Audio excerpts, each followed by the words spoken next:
This is 4.8, number 35 in the pre-calc textbook. We're going to fill in some missing angles first.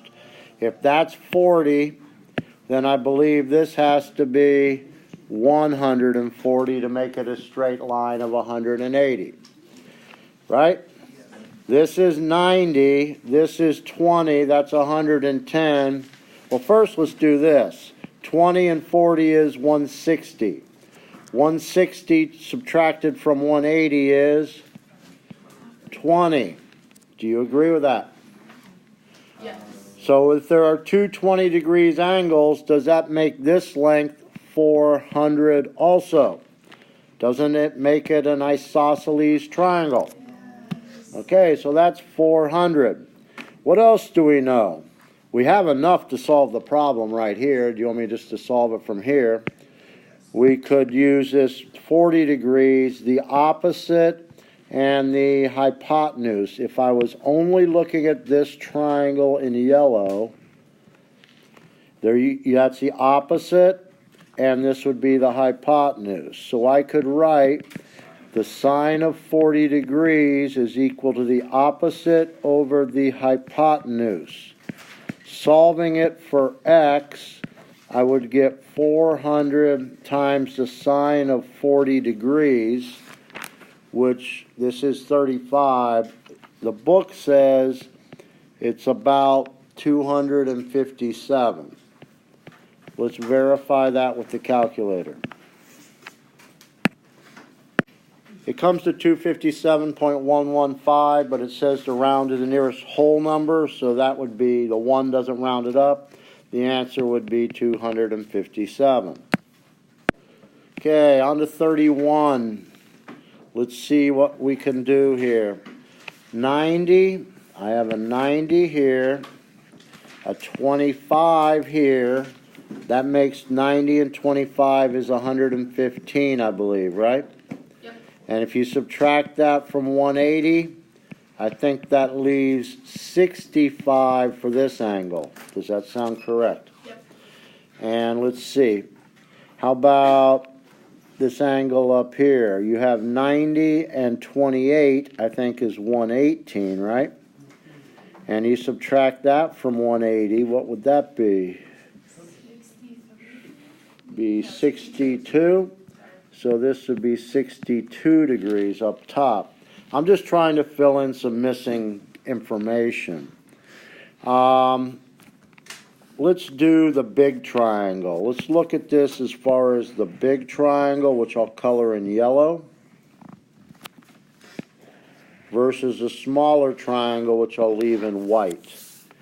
Okay, on the yellow triangle, that would give me this whole length. Let's call this, I don't know, y, and 600. So the big triangle has the yellow triangle has a 28.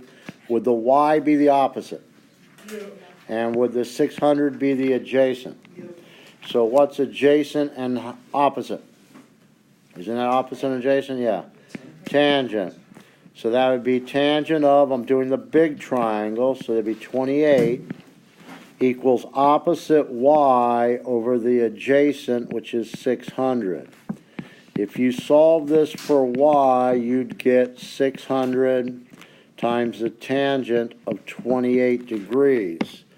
I'm going to punch that in my calculator. 600 times the tangent of 28 makes this 319 about. 319. Okay? Now, if I do the same thing on this smaller triangle, which I'm going to color in blue, and let's make a difference. Let's make it red. Okay. Do you see the small triangle that I'm making in red? Let's do the same thing, but let's call this length Z here. So I'm doing the small one. What would be the tangent of 28 degrees? Would it be Z, the opposite? I'm sorry? Oh, you're right. It is a smaller one, so it should be 25 degrees. Equals the opposite Z over the adjacent 600. Solving this for z, you get 600 times the tangent of 25. So that'll make z about 600 times the tangent of 25. 279. 279.78, which if I rounded the nearest whole number would be what? 280. So if this part of it is 280 and the whole length is 319, what is 319 subtract 280? 9 minus 0, let's borrow, so it'd be about 30. So I think that would give me this to be about 30. 39, I can't subtract, you're right. 39. This is number 31. The answer is 39 units, yes. Okay, I did 180 minus the 64 because this is a straight line, and I get that angle to be 116. 116 and 34 make, I believe, 150. If you subtract that from 180, what would that leave up here? 30 degrees up here. And let's see, what's 90 plus 34? I think 124. Now I'm looking at the big triangle. I'm looking at the big triangle. And I have 90 and 34, which makes 124. If you were to subtract 124 from 180, what would that leave for the top? Let's see, 56, I think. So that'd be 56 degrees. I'm filling in the angles because it gives me more information. Wait, wouldn't it be 26? Is it 26? Well, because 30, like the other one's 30, so the other one would be 26. Hang on one second. He's talking about the big. You're absolutely right. 56 is this whole angle. Oops. 56 is this whole angle, right? So 56 take away 30 would make this 26, I believe. So that does make the whole thing 56. I'm going to use a tangent of 56. That's this angle on the big triangle up top. So it would be opposite, which would be x plus y over the adjacent 300, right? So you would know that x plus y would have to equal 300 times the tangent of 56 degrees. So that would tell me that x plus y is about 300 times tangent 56, 444.768, which you might round to about 445. I don't like rounding until the end usually. So that means this whole length here, let me use another color, this whole length, thought I had another color. Okay, I did it again, didn't I? Okay, this whole length would be what we just found? About 445. Okay, so that gets us part of the way there. Okay, if I was to do the tangent of 26 degrees now if I do the tangent of 26, you are aware that 26 deals with a smaller triangle, right? Okay, so the tangent of 26 would equal opposite, which is y, isn't it? Over 300.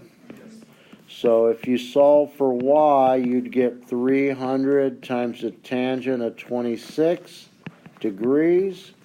So 300 tangent 26 degree, 300 tangent 26, I'm in degree mode, 146.3.